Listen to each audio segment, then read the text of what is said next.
وعلى آله وصحبه أجمعين أما بعد أعوذ بالله من الشيطان الرجيم بسم الله الرحمن الرحيم قل إن كنتم تحبون الله فاتبعوني يحببكم الله ويغفر لكم ذنوبكم والله غفور رحيم رب اشرح لي صدري ويسر لي أمري واحلل عقدة من لساني يفقهوا قولي. I welcome all of you. Assalamu alaikum wa rahmatullahi wa barakatuhu. Hope you are in the best of health. And as you know, Alhamdulillah, we have started the Sira series. And today, uh, the episode number 5, titled The Moral Qualities of the Prophet. That is, the internal qualities of the Prophet.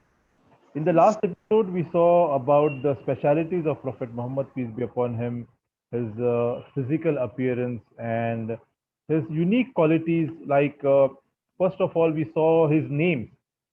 uh, Last episode was a very beautiful episode, although the audience was less, maybe because of, uh, I think, because of the vacation, people were traveling, etc. But it was a beautiful episode. In that episode, we discussed the names of Prophet Muhammad, peace be upon him, that is Muhammad and Ahmad. Then the third name was Al Mahi, Al Hashir, Al Aqib, Nabi al Rahma, Nabi al Tawba, Al Muqaffa, Al Malahim. We saw the meanings of the names of the Prophet.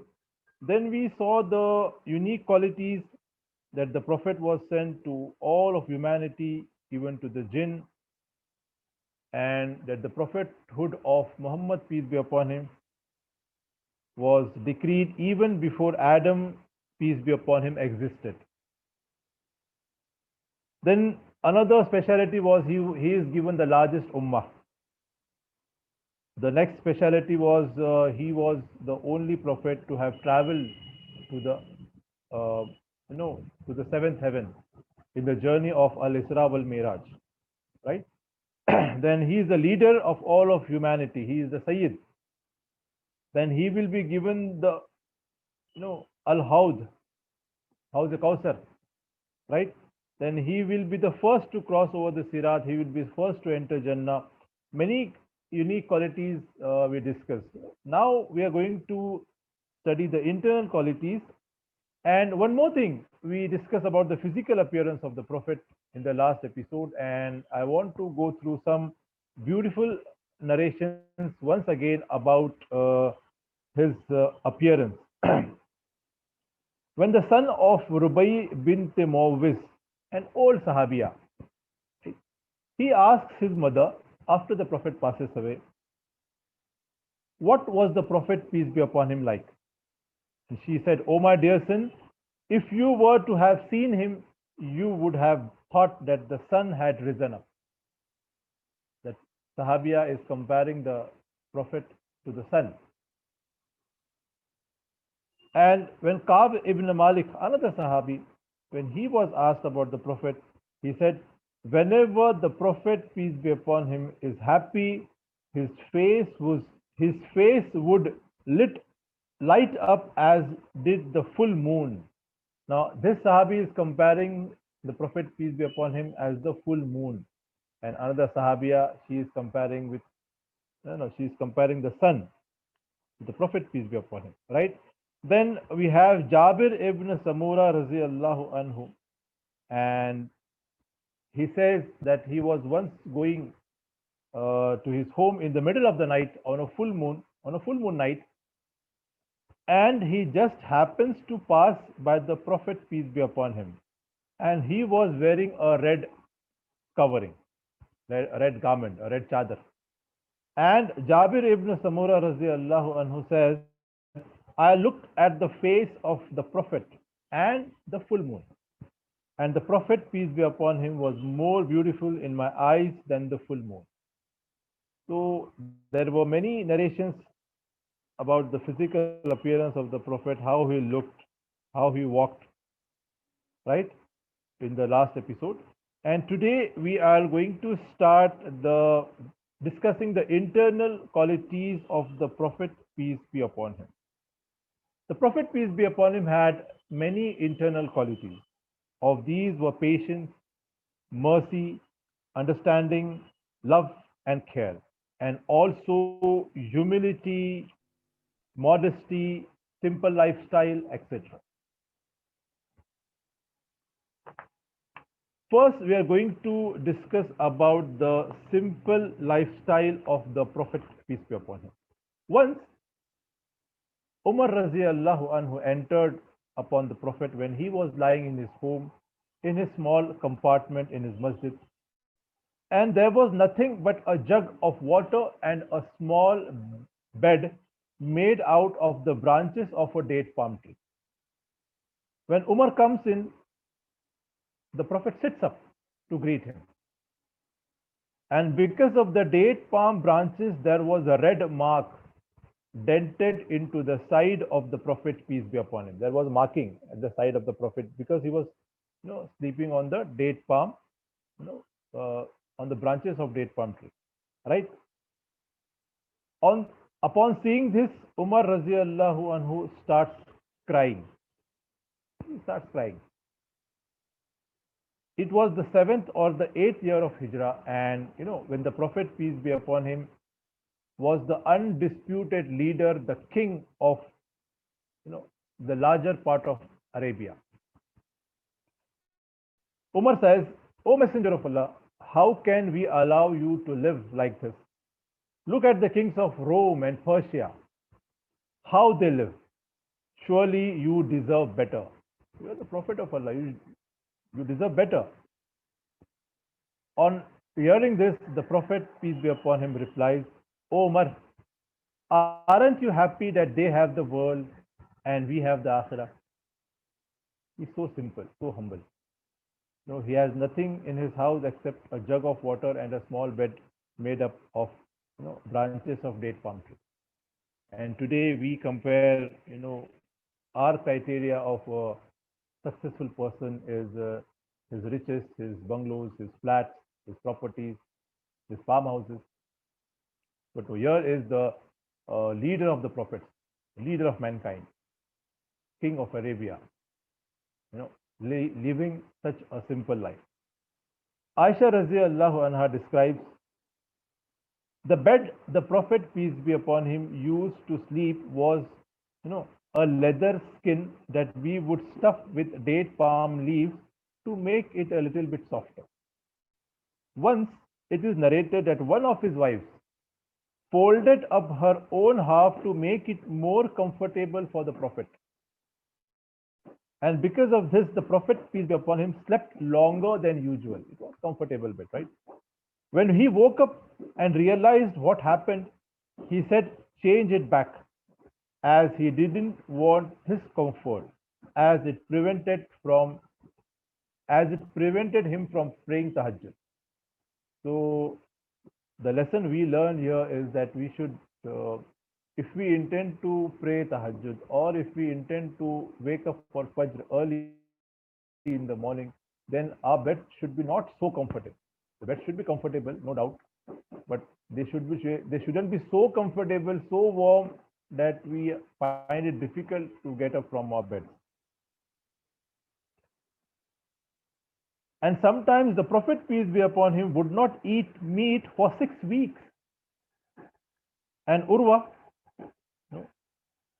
after 40 years of the Prophet passing away, Urwa, he asked Aisha Raziallahu anha, oh my mother, how did you live?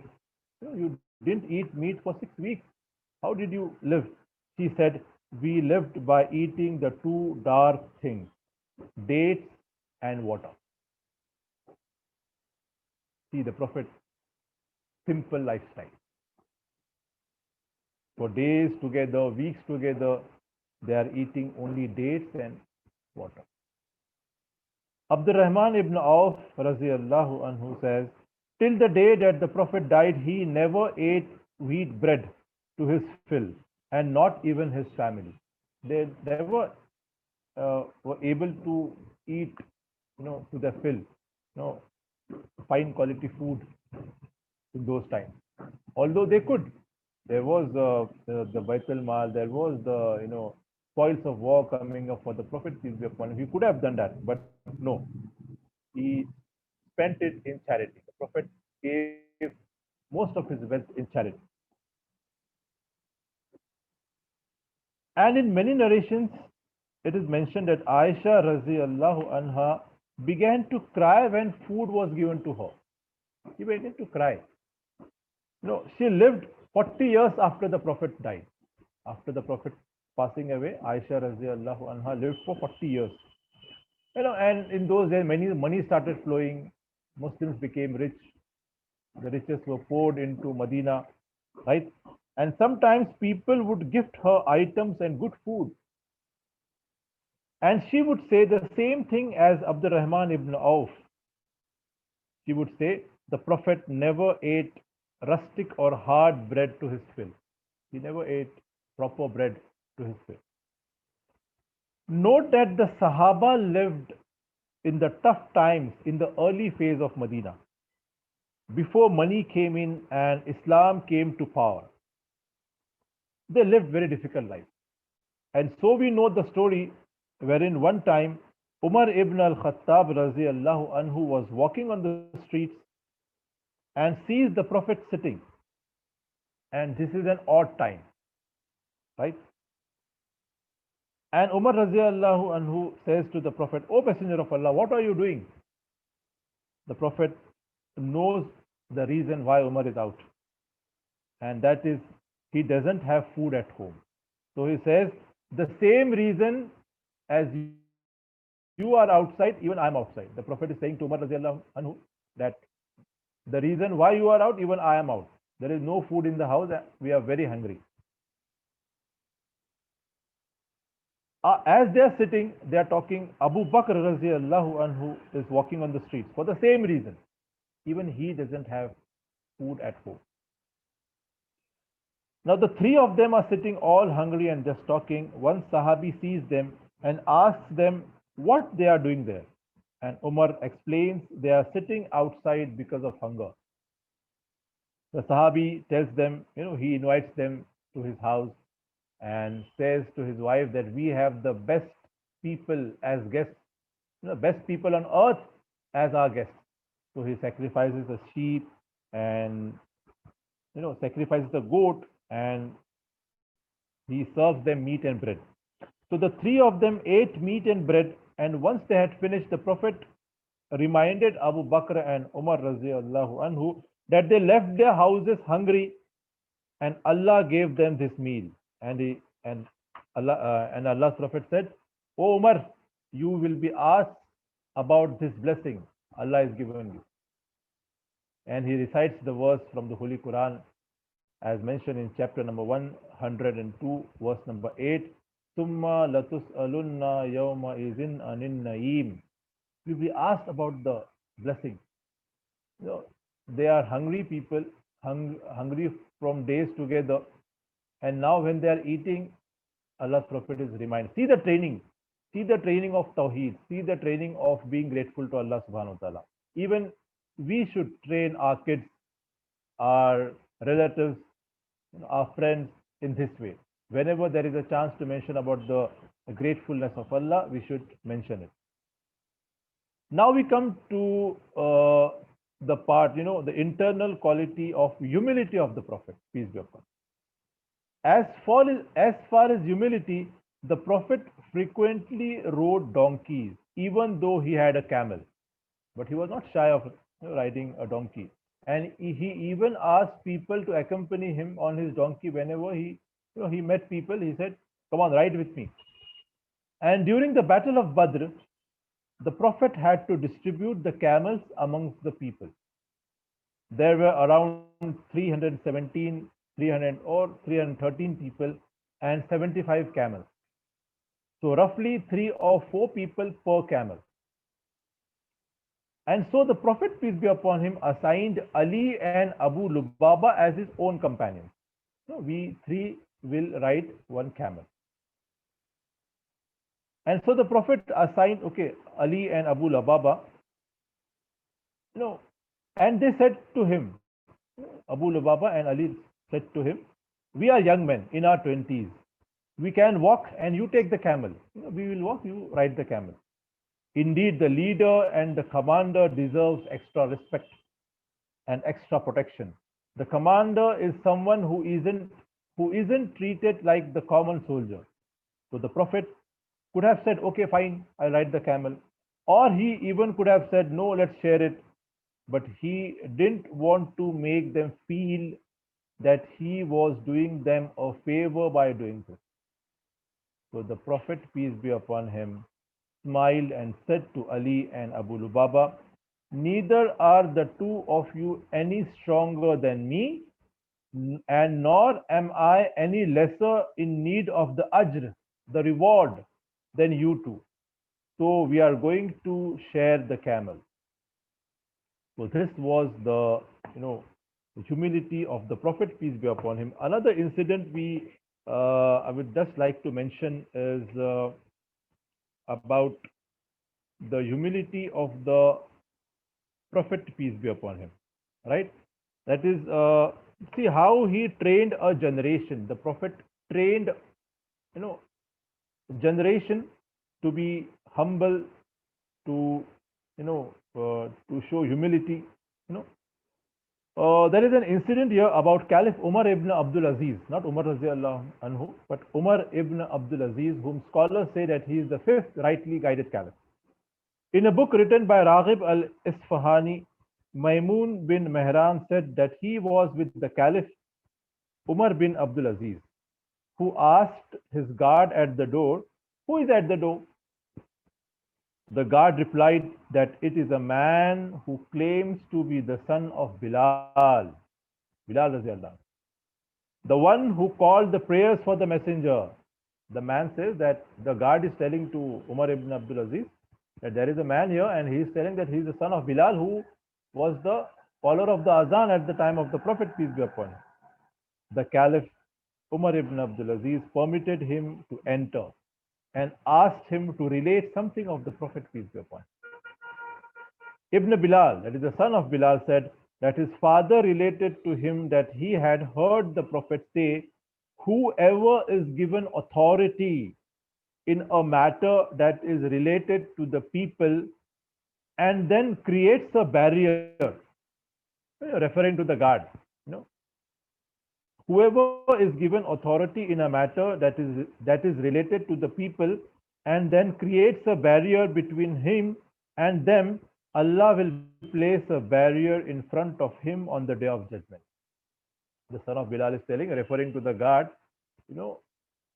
my father, that is Bilal radiallahu anhu, said that the people in authority, if they put a barrier between them and the people, the common people cannot approach them. So he says that Allah will put a barrier between him and that person on the day of judgment. Umar quickly asked the guard to leave his post and return to his home. No one ever saw a guard at Umar ibn Abdul Aziz's door again. He stated that there couldn't be anything more unfavorable to the leadership of a people than the harshness of the guards and the inaccessibility of the rulers themselves.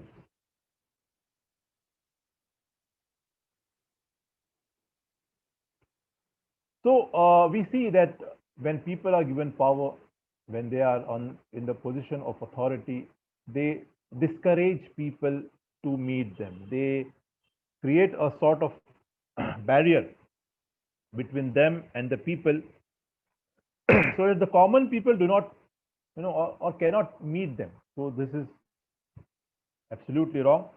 The Prophet showed the most, the best humility. He was so humble that he would, share his right with people, and he would never create a barrier between him and the, common people. It is said that a slave girl would come and hold the finger of the Prophet and take him to wherever she wanted. Imagine, the Prophet, peace be upon him, he's the leader of the most of the parts of Arabia, and a slave girl would come. She had, she has to say something. She has a certain matter, and she would catch the finger of the Prophet, a little girl. She would catch the finger of the Prophet and take him. Imagine the humility of the Prophet, peace be upon him. Another internal quality is the manners of the Prophet. Anas ibn Malik radiallahu anhu, who lived up to 110 years. Anas ibn Malik radiallahu anhu is the Sahabi who lived for 110 years. And of course, this was because of the dua of the Prophet, peace be upon him. When Anas ibn Malik's mother gave Anas to the Prophet, and she says to the Prophet, make dua for my son. And the Prophet prayed, oh Allah, give him barakah in his life and in his wealth and in his progeny. It was said that Anas had so much wealth that whatever business he did was fruitful. He had grandchildren, great-grandchildren, great-great-grandchildren, that there was so much he couldn't count. All because of the Prophet's dua. And he says, I served the Prophet for 10 years, but not once did he rebuke me. Not once did he scolded me. Not once did the word uff comes from his mouth. Uff is the least word, to express irritation. He didn't even say uff. He never said, why did you did this? Why didn't you do this? He never said that. This is the perfection of the manners of the Prophet, peace be upon him. Another quality is the bravery of the Prophet, peace be upon him. And his bravery, Ali ibn Talib said, when the fighting would become severe in Badr, we would seek refuge around the Prophet, peace be upon him. Ali radiallahu anhu is telling that in the battle of Badr, when the fighting was fierce, they had little weapons, no proper rides, animals, horses or camels. And the fight, when the fight would get severe, these young Sahaba would seek shelter behind the Prophet. They would come near the Prophet and fight. The Prophet was so brave. Once in Medina, in the middle of the night, they heard a loud commotion outside. So the people came out very scared, walking slowly. And they found that the Prophet had already gone in the direction of the commotion alone. And he found the horse of Abu Talha and simply rode the horse back without a saddle. And he had his sword around his neck. And he comes to the people and says, you have nothing to fear. I have checked it. The noise, there was a chaos, there was a noise, and people were scared. But when they come out, they see that the Prophet is already there. Right? He's so brave. Another quality is the generosity of the Prophet, peace be upon him. The Prophet, peace be upon him, would never refuse any request asking of him. He would never say no. Whoever requested whatever from him, he would give that thing. That is why a Sahabiya said, it was possible, again, it was possible for any little girl to go to the hand of the Prophet, peace be upon him, for help. Any little girl would go and talk to the Prophet. And it is narrated that the Prophet was wearing a garment that had holes in it. So one of the Sahabi gifted him a very beautiful garment. He gifted to the Prophet. And immediately, the Prophet, the Sahabi gave the garment and the Prophet accepted it. This is the very garment, and the Prophet wore that garment. And he comes out. Then there is another Sahabi. He says, can you give me this garment as a gift? Just now the Prophet has received a beautiful garment, and he has worn it, and another Sahabi is asking for that garment. And immediately the Prophet said, yes, okay, take this garment. This is the very garment he just got as a gift. He went back home and came back wearing the tattered garment. All the Sahaba jumped on this other Sahabi. They were very angry. They said, you knew that he would never turn down a request. Then why did you ask him for that new garment? And the Sahabi said, before you get angry at me, I want to tell you that I am not taking this to wear it. I want this garment as my kafan, as my shroud. This shows the generosity of the Prophet, peace be upon him. Prophet Muhammad, peace be upon him, taught Muslims to have the best of manners. The Prophet, no, the Prophet's own high standard of morals and manners made him the best example for Muslims to follow. Allah says in the Holy Quran, in chapter number 68, verse number 4, Allah says, "And verily you, O Muhammad, are on an exalted standard of character." There is a hadith in Sahih al-Bukhari. One day, the Prophet offered prayer in the mosque and hurriedly went to his home and came out. The Sahaba were there and they asked, "What is the matter, O Prophet? You went hurriedly to your home and came back." The Prophet said, "I had left a piece of gold at home, which was given for charity, and I distributed. And I disliked letting it remain a night in my house. So I brought it to the mosque and distributed it." Another hadith in Sahih al-Bukhari, Aisha radiallahu anha said, "A lady along with her two daughters came to ask for alms." They came, they asked something. And Aisha radiallahu anha says that I had nothing except a date. Imagine, Aisha radiallahu anha lived such a hard life. She says that I had nothing but one single date and I gave it to her. That woman who came to ask for alms with her two daughters, Aisha radiallahu anha gave that single date to her. And she saw that that woman divided the date between her two daughters. This was the training of the Prophet, peace be upon him, to be generous. The companion Abdullah ibn Umar radiallahu anhu was seen in the market buying fodder for his camel on credit. He was buying fodder for his camel on credit. One of the men knew that just yesterday, just the previous day, Abdullah ibn Umar radiallahu anhu had received 40,000 dirhams and a blanket, maybe from the Baitul Mal, from the spoils of certain war. That man knew, and he asks Abdullah ibn Umar, "You are buying fodder for your camel on credit, and yesterday you got 40,000 dirhams and a blanket. Why are you buying on credit?" Right? The truth was that Abdullah ibn Umar radiallahu anhu had distributed all the money, all the dirhams before the nightfall. He then took the blanket and threw it over and began walking to his home. Abdullah ibn Umar, as soon as he gets the 40,000 dirhams, he distributes to the needy people, all of it. And just a single blanket remains, and he puts the blanket on himself and goes to his home. But on the way, he finds another needy person, and he gives the blanket to that needy person. Now he is left with nothing.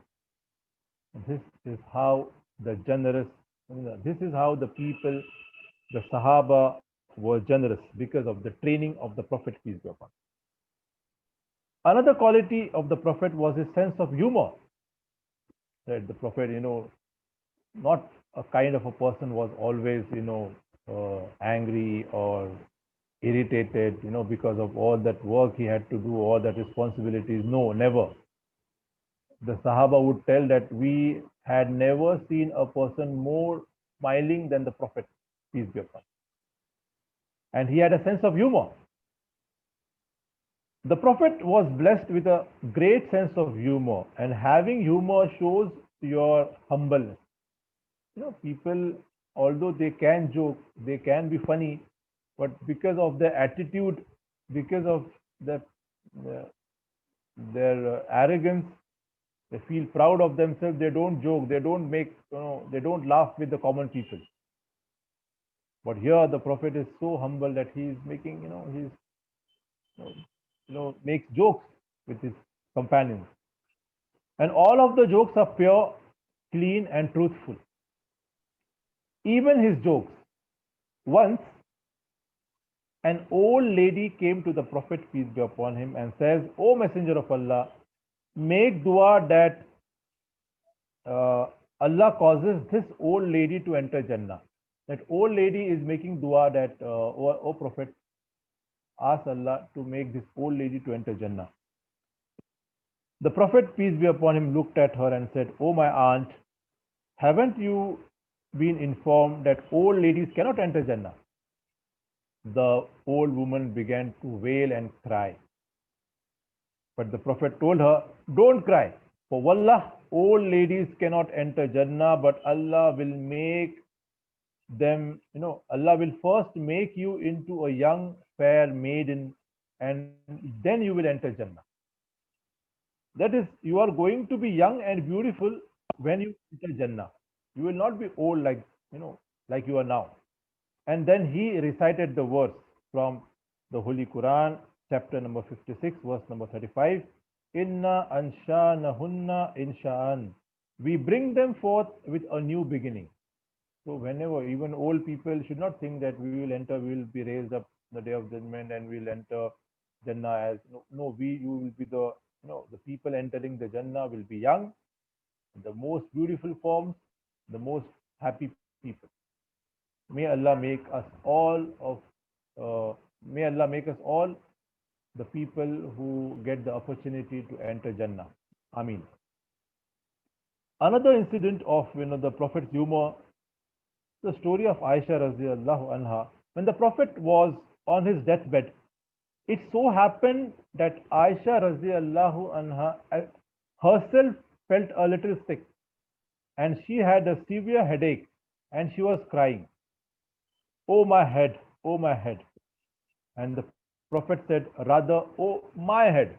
Now, Allah's Prophet is telling to Aisha radiallahu anha, don't say my head, even I am having a severe headache. Say my head. I have a worse headache than you. And to calm her down, he used to crack some jokes. He's using his humor even on his deathbed.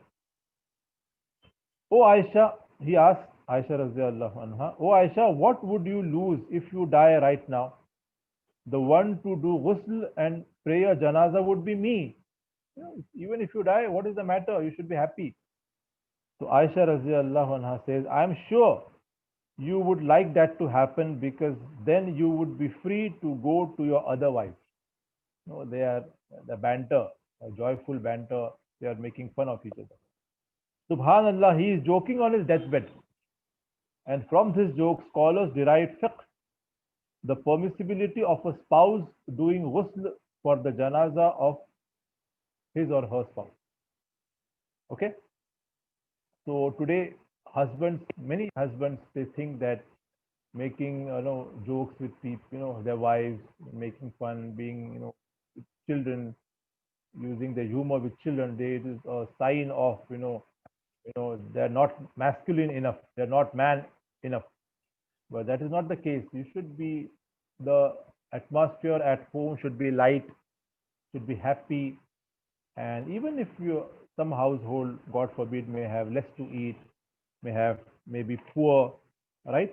But still, if it is in your hand, how you keep the atmosphere at your home a happy, atmosphere. You should make fun, you should joke, right? Appropriate jokes. You should use your humor with your wives, and the wives with their husbands, with the children, right? So this should be the atmosphere of a Muslim home.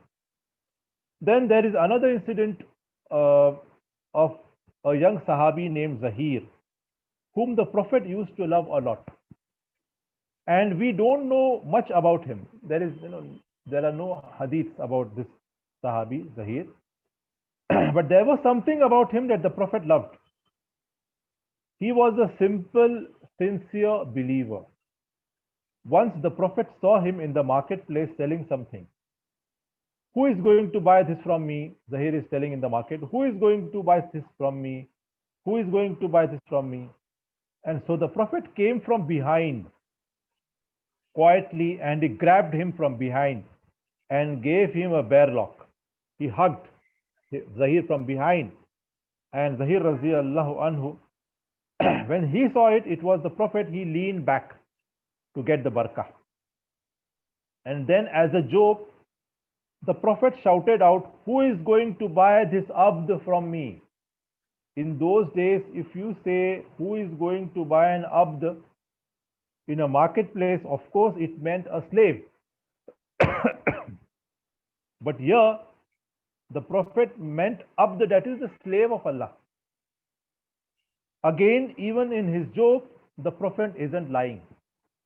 So Zahir Raziyallahu anhu said, "O Messenger of Allah, in that case, you are going to get a very bad bargain. I'm not going to sell very expensive. I'm nothing. I'm not so expensive." Zahir Raziyallahu anhu had a very low self-esteem. And the Prophet said, "You are very expensive in the eyes of Allah." So this shows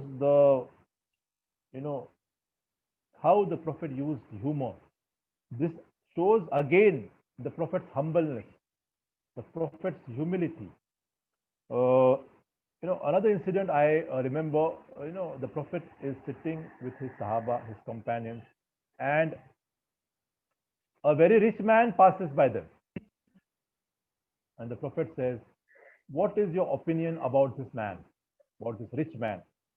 The Sahaba said, "O Prophet of Allah, this rich man has a high status among people.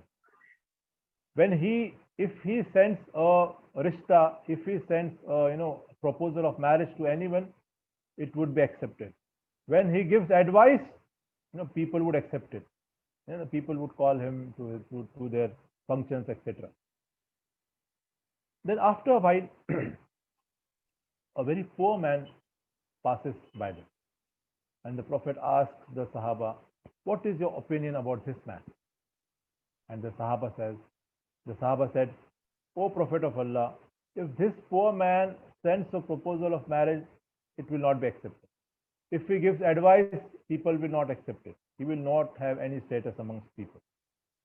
Allah's Prophet said, "There are many people like this poor man who have a very high status in the eyes of Allah." The Prophet, peace be upon him, is explaining to the Sahaba that you shouldn't judge the book by the cover. That you shouldn't judge the excellence of people by the poverty or by the richness. In another hadith, Allah's Prophet said, "A walima in which the poor are not called is a very bad walima. It's not good." How he is taking care of the poor, how he is mixing with the poor. And see our lifestyle. See how the attitude we show, unfortunately the how we feel proud, the arrogance. Even if we are not arrogant or proud, we don't mix up with poor people. We don't call poor people to our functions. How this poor man will come? If a rich man will come to my function, right? Then he will come in a car, or an expensive bike. People will look at him. My status, my honor will be raised up. Why should I call a poor man? What will he give? What gift he will give? What is his use? But the Prophet is telling, the walima in which the poor are not invited is not a good walima. It is bad walima. So we should learn many things from the internal qualities of the Prophet, and we should try not, we cannot match, obviously we cannot match the Prophet, peace be upon him, but we should at least try to be like the Prophet, peace be upon him, up to some extent at least, right? And this is a very difficult one. One of the most difficult quality to achieve is the being humble, showing humility, mixing up with the poor people. Even the sisters, they should think how much we mix with the poor women, the poor sisters. Do we visit their homes? Do we call them to our homes for some feast, for some functions? We should all think, right? Then we have the love for Ummah. the love of the Prophet for the Ummah. As for the love for his Ummah, the Prophet had an immense amount of love for his own Ummah. Allah says, لَقَدْ جَاءَكُمْ رَسُولٌ مِّنْ أَنفُسِكُمْ عَزِيزٌ عَلَيْهِ مَا أَنِتُّمْ حَرِيصٌ عَلَيْكُمْ بِالْمُؤْمِنِينَ رَؤُوفٌ رَحِيمٌ. There has come to you a messenger from amongst you. Allah is telling, there has come to you a messenger from amongst you. He finds it difficult to bear your hardships. He finds it difficult to see you in trouble. He is ever eager for you. To the believers, he is full of compassion and mercy. This verse is from Surah Tawbah, chapter number 9, verse number 128. It is narrated in Sahih Muslim that once the Prophet, peace be upon him, was reciting the Quran, and he came across a number of verses. One of them was the famous verse when Ibrahim alayhi salam says, "O Allah, whoever follows me, then he is of me. Whoever disobeys me, then you are forgiving." And then the Prophet, peace be upon him, came across the verse of Isa alayhi salam. In Surah Al-Ma'idah, Isa alayhi salam says, as mentioned in the Quran, "O Allah, if you punish them, then it is your right. They are your servants, you can punish them. But if you forgive them, you are Al-Aziz, Al-Hakim." In other words, Isa alayhi salam is telling Allah to forgive the people, forgive his ummah. So the Prophet, peace be upon him, recites these two verses and then he starts thinking of his own ummah. And he raises his hands to Allah and says, "O Allah, my ummah. O Allah, my ummah," and he's crying. And he began to cry thinking about his ummah. And so Allah subhanahu wa ta'ala sends Jibreel and he says, "Go to Muhammad and ask him why is he crying." Of course, Allah knows why is he crying. But Allah sends Jibreel. Ask Muhammad why is he crying. The Prophet said, "I'm crying thinking of my ummah and thinking of what will be their fate." So Jibreel went back to Allah and tells him. And Allah says, "Oh Jibreel, go back to Muhammad and tell him that Allah is going to please you for your ummah. That is, you will be happy when you see how I deal with your ummah. That is, Allah is going to bless the ummah of the Prophet. He is going to forgive the Prophet, He is going to forgive the ummah of the Prophet, but not those who are involved in shirk, in bidah, and they are robbing and killing people. Not these people, but the people who have not done a large amount of good deeds. They have some sins even. Now Allah will look at them with mercy, right? So this is the lesson to learn here from this quality is that whom should we take as our role model? Whom should we love? Whom should we give a place in our hearts?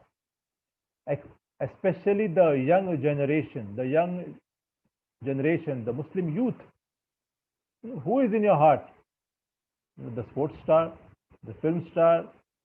What have they done for you? Okay, so they are playing and they are earning money. They are acting, doing many are doing haram things. They are earning money. Why? What is the reason we give them such a high place in our hearts? Why are we their fan? People call them fan hai. Kya fan hai? Here is a person, Allah's Prophet, peace be upon him, who cried for you, prayed to Allah even when you were not born. So whom should you take as a role model? So this is a lesson to learn, that we should love the Prophet, peace be upon him. Love the Prophet more than yourself, more than your parents, more than your children. We should love the Prophet, peace be upon him. We should follow the Prophet, peace be upon him. Right? Now Allah has given every prophet some du'as that are never rejected. Some of the prophets used it, against the people who disobeyed because they were so frustrated.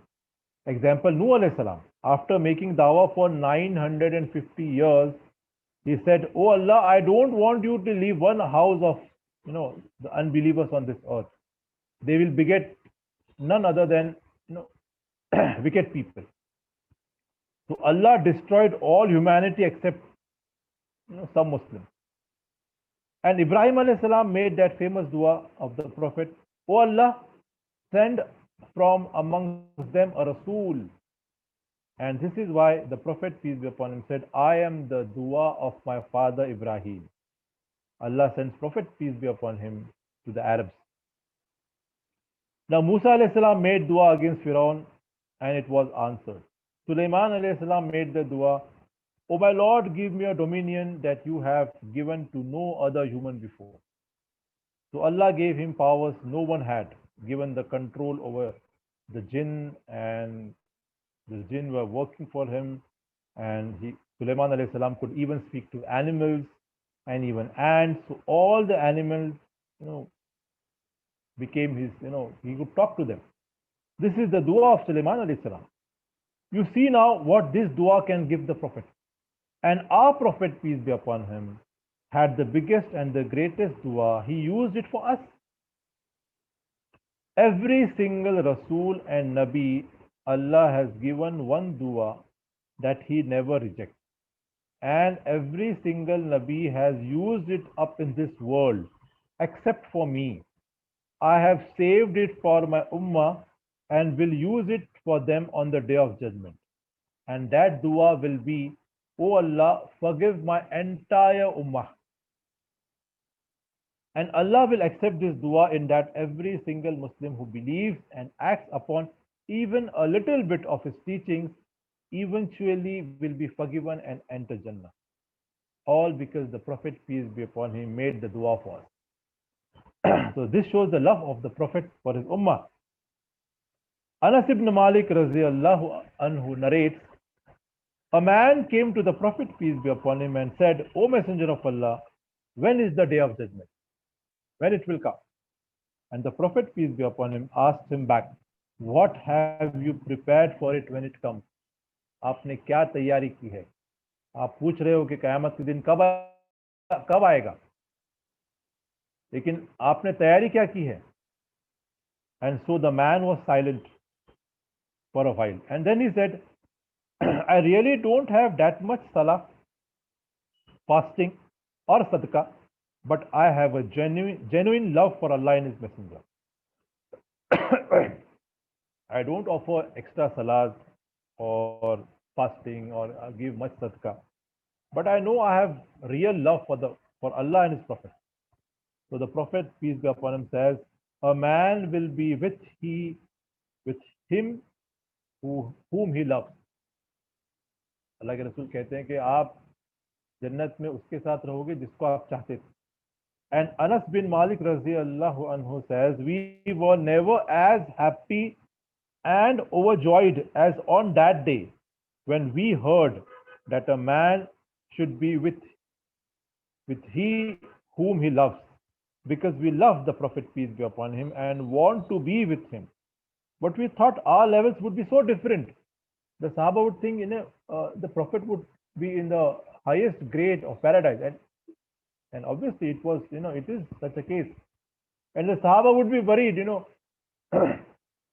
the Akhirah, when we'll be in Jannah, we will not be with the Prophet because he will be in the highest part of paradise. But here the Prophet is telling, if you love Allah and His Messenger, you will be with the Messenger, peace be upon him. That is, even you will be in the highest grades of paradise. And this hadith made the Sahaba very happy. So let us have a genuine love for the Prophet, peace be upon him, and let us study his life so we can follow him and come closer to Allah subhanahu wa ta'ala. Allah says in the Quran, "Kul in kuntum tuhibbun Allah fattabi'uni yuhbib lakum wa yaghfir lakum zunubakum wallahu ghafurur rahim." Say, if you truly love Allah, then follow me. Allah will love you and forgive your sins. So this is the sentence I would like to read again is, so let us have a genuine love for the Prophet and let us study his life so we can follow him. So what do you do when you love a person? When our youth loves a sports star, they read about him, they know everything about him. If you interact with the youth and you ask about a film star or a sports star, they will tell you his wife's name, his father's name, his mother's name, how many children he has, and where does he live, and what he eats, how he behaves, which brand of clothes he wears. Everything they will tell, everything, right? Because they love him. But if we don't, you know about the Prophet, peace be upon him, if we don't try to learn about the Prophet, peace be upon him, if we don't try to hear or read about the seerah of the Prophet, peace be upon him, that means we don't have a genuine love for the Prophet, peace be upon him, right? The sign that we really love the Prophet is that we try to know about him, we try to read about him, we try to listen about him. And Alhamdulillah, we are discussing since the last, 5 episodes. This is the 5th episode. We are discussing the qualities of the Prophet. We are discussing the lifestyle of the Prophet, the story of the Prophet, peace be upon him. And I would like to tell that the highest benefit, the person who got the highest benefit out of this Sira series is myself. Because, even I used to read, but not with that concentration, may Allah forgive, with that, research. But because of the, I have to give the episode, I read, I research, I read the corresponding hadiths, I check the hadiths, and I read about his seerah, what other authentic speakers, international speakers have said about him. Then I check the Ar-Rahiq al-Maktoum book. All this, is benefiting me the best. And I pray to Allah that He benefits all of us, even you, me, everyone. So, this is the test. When we love a person, we try to know about him. And this series is an attempt to know more about the Prophet, peace be upon him. May Allah make us amongst those who truly love the Prophet, who truly follow the Prophet, and may He forgive us. So, this is the end of the episode number 5. And inshallah, the next episode is a very interesting episode. That is the religious status of the world before Islam. Now, before Islam came, what was the religious status of the world? In Arabia, in Rome, in Persia, and the various, paganistic practices, how shirk was introduced to Arabia. In Makkah, in Arabia, the religion of Abraham, the religion of Ibrahim alayhi salam was followed. But how all these statues, how these idols came about? How did shirk start there? Very interesting story. Then we have the story of the Hunafa. There were three famous Hunafa, that is the people who were righteous even before Islam came. Then the religious status of the Romans and the Persians, right? The story of Salman al-Farsi, radiallahu anhu. So all these things in the next episode, episode number 6. The title would be The Religious Status of the World Before Islam. So be there, inform others, your relatives, your friends to join us for the Sira series, and those who have missed these episodes, they can go back to the WhatsApp group. There is the recording link.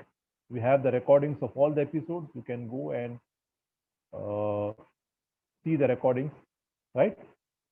To learn more about the Prophet, peace be upon him. And I would again like to mention to make the dua to Allah to give barakah, to bless the people who are behind this Zoom talks.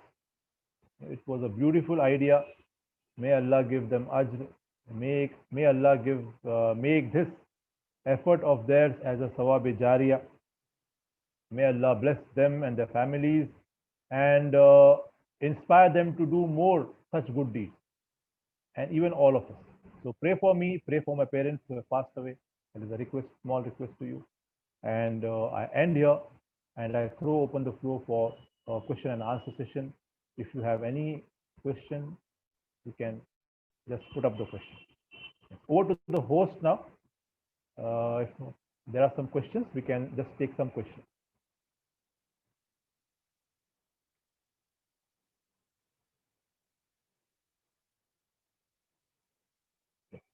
If there are any questions,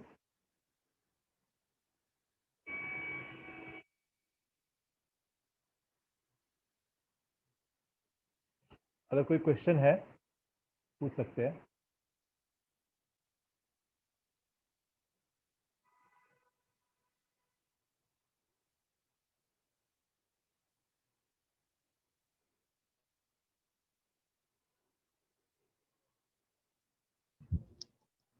अगर कोई सवाल है तो पूछ. अस्सलाम वालेकुम वरहमतुल्लाहि वबरकातुह.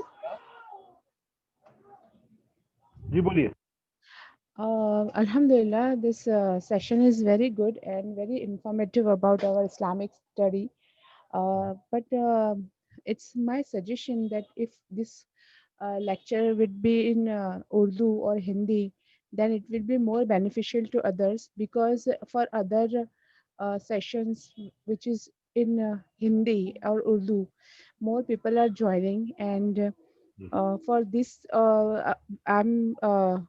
I'm noticing that very few persons is joining. So it's very informative and beneficial, so that other can be understand it deeply and it touch our heart. Yes. So it's my keen request to you, please keep other session in Hindi or Urdu. Jazakallah khair.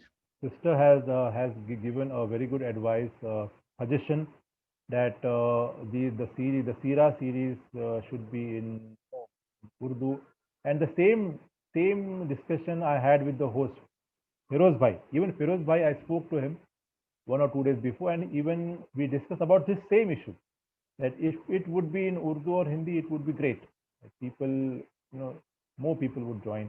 And the thing was, we have the Urdu speakers, and there was no English speaker. So there was, there should be one English speaker.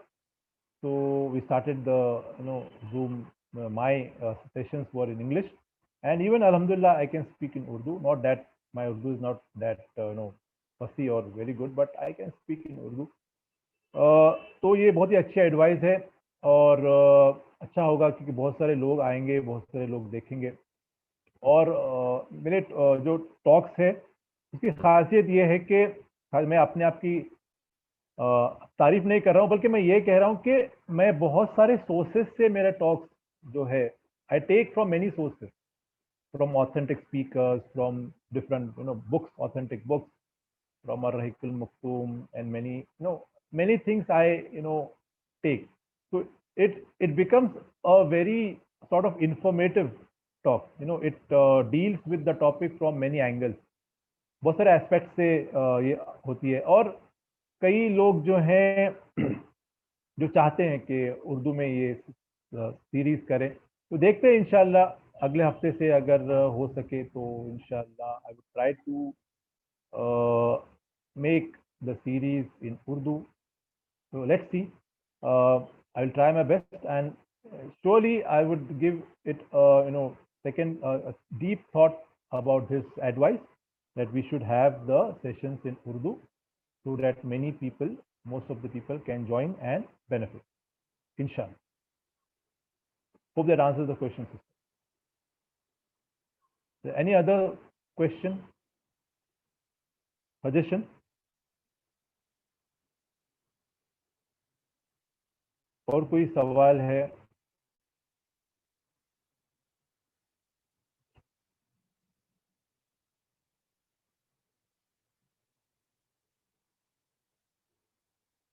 कोई सवाल है और तो हम लेंगे.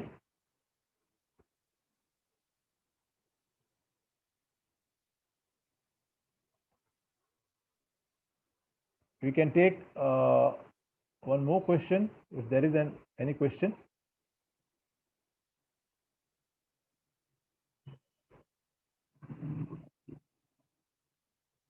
अगर कोई सवाल नहीं है तो can we end it now?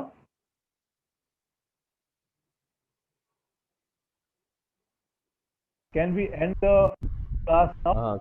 Assalamu alaikum. There is no question now. Okay, Feroz bhai. So we end the session here. May Allah guide us. Wa akhiru dawana and alhamdulillah rabbil alamin. Assalamu alaikum wa rahmatullahi wa barakatuh.